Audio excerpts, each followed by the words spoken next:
je vous retrouve aujourd'hui avec une vidéo tuto. On va dire que c'est quoi, un home déco? Voilà, je vous propose de faire une petite boule de Noël. Ah, petit accessoire du jour, j'ai changé aujourd'hui. C'est une petite demoiselle reine avec un petit nez rouge. Et des paillettes, forcément. Oui, aujourd'hui, je vous propose de scraper cette boule de Noël. Donc, c'est des boules en plexi transparente. Il y a une petite attache, une fois qu'on la ferme comme ça, il y a une petite attache au-dessus pour pouvoir mettre un fil. Donc voilà, je vous propose aujourd'hui de faire cette petite boule. Alors moi j'en fais tous les ans, enfin ça fait, non pas tous les ans, mais ça fait déjà, c'est la 3e année que je le fais. J'offre ça à mes collègues de travail. Ils les accrochent à leur lampadaire de bureau. Donc, ils ont une petite collection maintenant. Et cette année, j'étais pas sûre d'en faire parce qu'on va pas forcément se voir sur le mois de décembre avec le télétravail. Mais je m'étais dit quand même, pour nous donner un peu de baume au cœur, voilà, je vais quand même en faire. Et puis voilà, il n'y a pas de raison que 2020, on n'ait pas notre boule de Noël. Donc, la boule que j'ai, moi, j'ai jamais la même taille d'une année sur l'autre, comme ça fait ça change un petit peu. Dans la déco, celle-ci, elle est assez grosse, elle fait 10 cm de diamètre, je crois.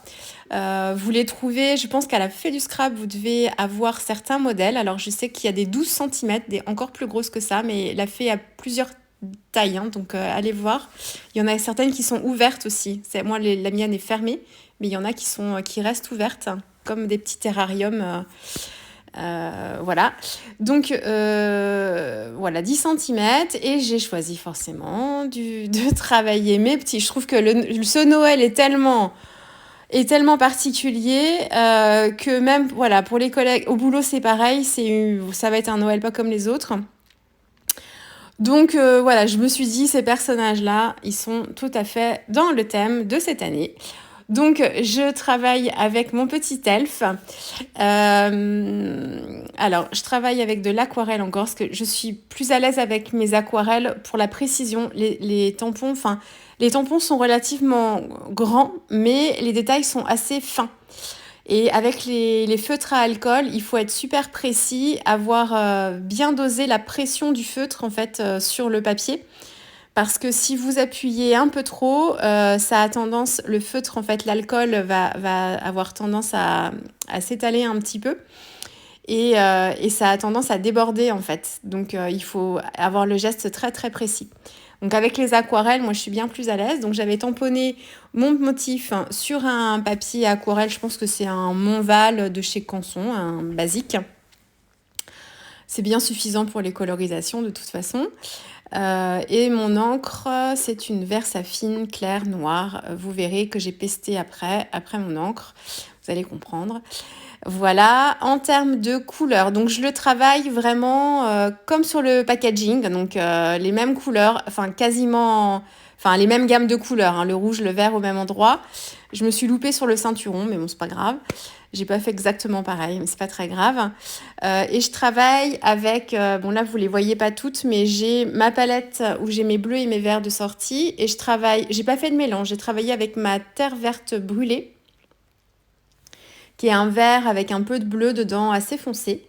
Voilà, donc les seuls effets que je donne, c'est avec la dilution de l'eau pour avoir des choses plus ou moins foncées.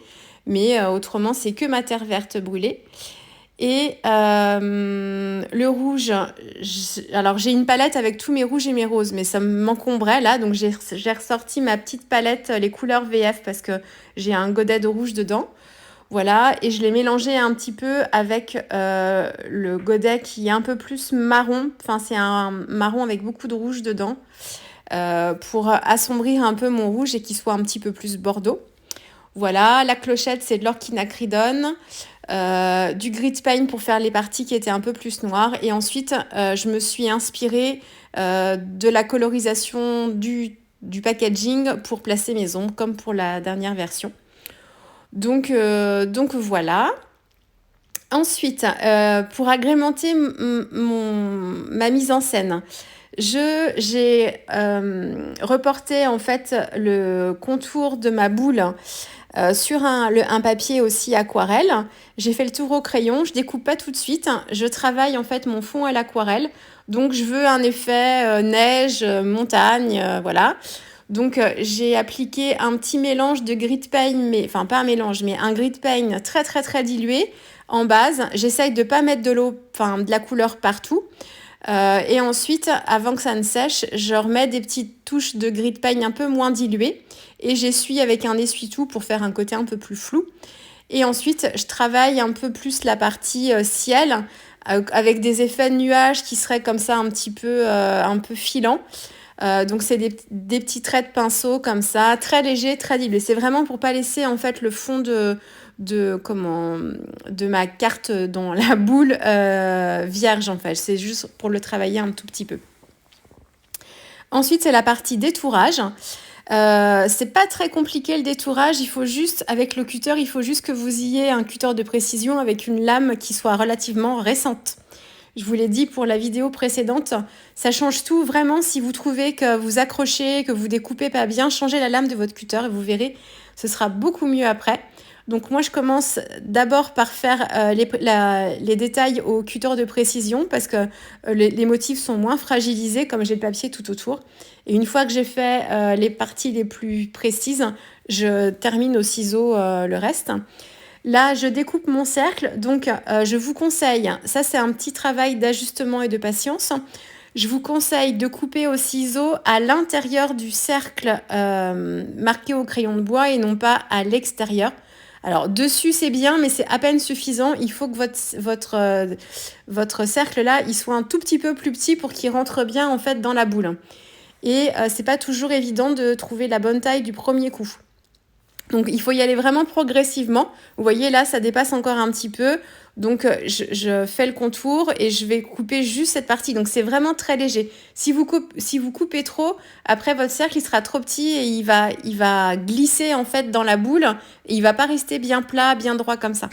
Donc c'est vraiment un petit jeu de patience. Bon moi j'ai un peu plus l'habitude maintenant parce que ça fait déjà, voilà, c'est la 3e année que j'en fais.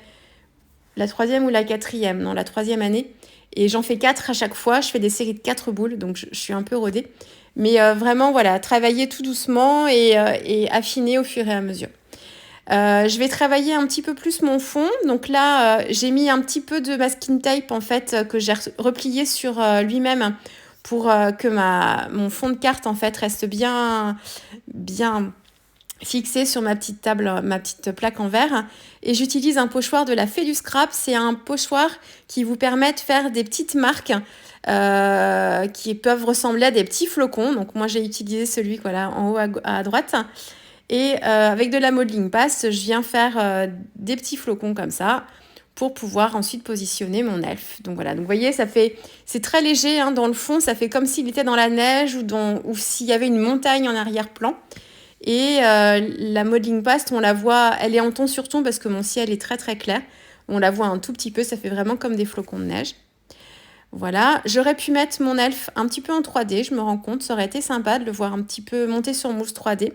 Mais bon, après je vais lui couper les pieds le pauvre parce qu'il est un peu grand pour la boule là.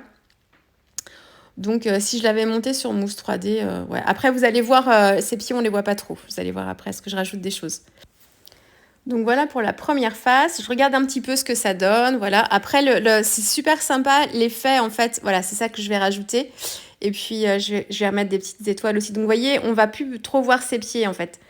Mais oui, l'effet, en fait, quand on rajoute, en fait, la demi-sphère par-dessus, on a vraiment l'impression que ça donne un effet loupe et ça donne du volume et ça met encore plus en valeur le motif. Donc on n'a pas besoin forcément d'en mettre des caisses non plus, pardon pour l'expression, d'en mettre des tonnes parce qu'en fait il y a l'effet waouh du côté bombé de la boule en fait. Donc ça rend vachement bien. Donc voilà, là je m'attaque à la deuxième phase. Alors ce dont je me suis rendu compte, cette année j'ai fait mes fonds de boules avec du papier aquarelle qui est assez épais. Les années précédentes, je pense que j'utilisais plus du papier de scrap, je crois, qui était moins épais. Donc là, je vais rajouter une deuxième épaisseur. Je vais coller en fait mes deux cercles dos à dos. Je vais rajouter une deuxième épaisseur avec le papier aquarelle et c'est un tout petit peu trop par rapport à l'espace que je vais avoir pour fermer ma boule. Donc, il faut que j'essaierai sur les 3 autres que je dois faire de peut-être scraper le verso de ma sphère directement. Ne pas utiliser un autre morceau de papier pour le coller par-dessus parce que, alors d'un côté, ça va le renforcer un peu, il va être un peu plus rigide. Donc pour le caler dans la sphère, du coup, on a moins peur en fait de l'enfoncer un peu trop fort et que ça se plie. Par contre, du coup, c'est un peu plus épais. Ou alors, il aurait peut-être fallu que j'utilise un papier un peu différent avec un grammage un peu moins fort. Il faut que je teste pour les prochaines. Bon, ça fonctionne quand même. Vous allez voir ce que je fais pour être sûr que la boule ne s'ouvre pas. Quand même, parce que voilà, mon Dieu, il y en aurait partout. Donc voilà. Alors, oui, je peste après ma Versafine. La Versafine claire, elle met beaucoup de temps à sécher. Je sais pas vous comment vous faites. Donc systématiquement, j'essaye de la chauffer au heat gun en fait pour la faire sécher plus vite. Mais malgré tout, là, j'ai commencé à... Donc j'ai fait mon petit travail de tamponnage tout autour, tampon florilège comme la carte précédente. C'est le même esprit, hein, sauf que là j'ai fait tout le tour. Et en fait, en faisant mes petites boules, j'ai fait glisser ma main sur les parties qui étaient ancrées. Et du coup, ça a fait baver l'encre. C'était pas très joli. Donc, heureusement, je m'en suis rendu compte relativement tôt et j'ai pu utiliser un essuie-tout après pour continuer mon travail tout autour. Avec l'essuie-tout et la main posée sur l'essuie-tout, il n'y a aucun problème, ça ne bave absolument pas. C'est vraiment le contact de la peau, en fait, le frottement qui a fait baver l'encre. Donc il faut à tout prix que j'ai le réflexe d'utiliser bon, moi j'ai pris de l'essuie-tout, mais ça peut être un morceau de papier brouillon, pour pouvoir poser ma main. Il faut vraiment que je prenne l'habitude de ça parce qu'autrement, c'est très souvent en fait que je fais un peu baver les motifs de tamponnage, même quand je détourne aussi, parce qu'en fait l'encre n'est pas tout à fait sèche et ça bave. Alors quand elle est presque sèche, ça va encore, ça se voit pas trop, mais là en fait ça faisait vraiment des traînées, c'était vraiment pas joli. Donc du coup, je me suis dit bon, je vais pas tout recommencer. Bah, je l'aurais fait. En plus, c'est pas une boule pour moi, c'est pour mes collègues. Donc je pense que quand c'est pour moi, je m'en fiche, mais quand c'est pour offrir, je préfère que ce soit quand même bien. Donc ce que j'ai fait, c'est que j'ai placé justement aux endroits où il y avait un peu d'encre, des petites boules rouges pour camoufler un peu le truc. Et j'ai rajouté aussi avec de l'encre liquide blanche, c'est de l'acrylique blanche. J'ai rajouté aussi des petites boules blanches à certains endroits et notamment aux endroits où il y avait un petit peu d'encre. Et du coup, après, avec l'ensemble, on s'en rend plus trop content. Puis après, quand je vais mettre l'ensemble, dans la boule, avec les reflets de la boule, on voit pas vraiment. Voilà, donc je colle l'une sur l'autre. On fait bien attention que ce soit bien raccord côté face et côté pile, que voilà, on soit bien dans l'alignement, parce qu'une fois que la boule va tourner, si votre lutin est droit, mais si votre texte de l'autre côté n'était pas collé de façon bien en effet miroir, en fait, vous allez avoir votre texte qui va être un peu penché. Ça m'est arrivé, c'est pour ça que je vous le dis. Je pensais être droite et en fait, ça l'était pas complètement. Et quand la boule tournait, bah, du coup, le texte, je sais plus si c'était le texte qui était penché ou si c'était le motif qui était penché, je sais plus lequel des deux. Mais ça rendait moins bien. Donc vraiment, faites attention de bien coller, que ce soit bien raccord côté face et côté pile. Voilà, donc là, c'est à peu près de bonne taille. Donc on y va tout doucement. On essaye de pas trop forcer au milieu. On essaye de vraiment bien mettre, de caler en fait le papier en faisant vraiment sur tout le bord, tout doucement pour éviter que le papier s'enfonce. Je vous le dis encore parce que ça m'est arrivé. Donc on y va tout doucement et voilà. Et j'ai agrémenté des deux côtés. J'ai mis des petits pompons blancs et des petites étoiles dorées. Voilà, pour agrémenter un peu, que ce soit un peu plus festif et puis ajouter un petit peu plus de déco. Et du coup, comme ma boule se fermait, mais je voyais bien que c'était pas vraiment bien joint cette histoire-là, j'ai renforcé l'ensemble. Donc je l'ai scellé avec du scotch. J'utilise beaucoup ça pour mon December Daily aussi. C'est du scotch classique. C'est le cristal, hein. Le cristal, il est complètement transparent quand vous le collez sur du plastique notamment, enfin sur n'importe quoi, mais sur le plastique, ça se voit pas. Alors quand on le met, on se dit, mon Dieu, ça va faire moche. Mais en fait, sur la boule, franchement, on s'en rend pas compte. Enfin, si on la voit de côté, on va voir qu'il y a du scotch. Mais quand on la regarde de face, franchement, on voit pas du tout. Et au moins, on est sûr que la boule ne s'ouvre pas. J'avais fait ça l'année dernière aussi parce que les boules c'était pas les mêmes de d'habitude. Je sais pas quelle marque j'avais pris. Et en fait, elles étaient plus fragiles, j'ai l'impression. Elles se fermaient moins bien. Donc voilà. Donc là, vous voyez la boule. Alors bon, je suis désolée, c'est très difficile de les prendre en photo là ou en vidéo. Mais je voulais vous montrer, j'ai mis un petit fil doré pour les accrocher. Alors, j'ai beaucoup de marge dans le fil parce que comme on les accroche au lampadaire, il faut que j'ai du lest pour pouvoir les mettre. Mais donc voilà, et je trouve que l'effet boule, ça rend vraiment le côté bombé vraiment super bien. Bon, les photos sont peut-être pas fidèles, avec les reflets, c'est pas facile, hein, mais ça vous donne une idée quand même. Voilà, bah, écoutez, j'espère que ça vous aura inspiré et donné envie de faire vos propres boules de Noël. Et puis bah, moi, je vous dis à très vite avec une prochaine vidéo. Allez, au revoir.